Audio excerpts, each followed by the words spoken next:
ஓகேங்களா? நான் 17 இயர்ஸா இவன் கூட இருக்கிறப்போ, ஒரு பாண்டிங் எங்களுக்கு மட்டும் இல்லாம ஃபேமிலிக்கு இடையும் ஒண்ணு உருவாகுது. புரியுதுங்களா? அவங்க சொல்றாங்க எல்லை மீறி போறாங்க, லிமிட்ஸ் கிராஸ் பண்றாங்க அப்படின்னு. ஒழுக்கம் இல்லாம போணும்னு நெனைக்கிறவங்க, நீங்க எவ்ளோதான் கட்டுப்படுத்தி வளர்த்தாலுமே அவங்க அப்படிதான் போவாங்க. ஒழுக்கமா இருக்கவங்க நீங்க எவ்ளோ ஃப்ரீடம் வேணாலும் குடுத்து பாருங்களேன். அவங்களோட லிமிட்ஸ் அவங்களுக்கு தெரியும். அவங்களுடைய அம்மா, அப்பாவோட நம்பிக்கைய காப்பாத்துறதுக்கு அவங்களுக்கு தெரியும் சார்.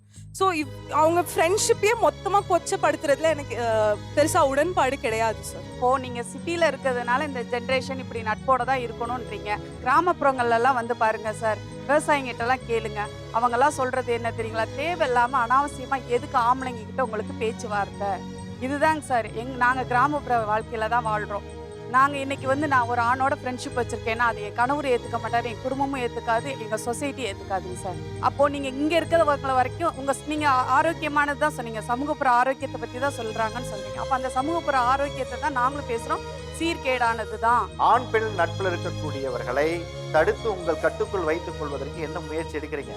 எனக்கு ஆண் நண்பர்கள், பெண் நண்பர்கள் அவங்க மேல கோவம் இல்ல. ஆனா இந்த பெஸ்டீஸ் அப்படின்ற பேருல அவங்க பார்ட்னர்ஸ்க்கு துரோகம் பண்றாங்க, லாயலா இருக்க மாட்டாங்க.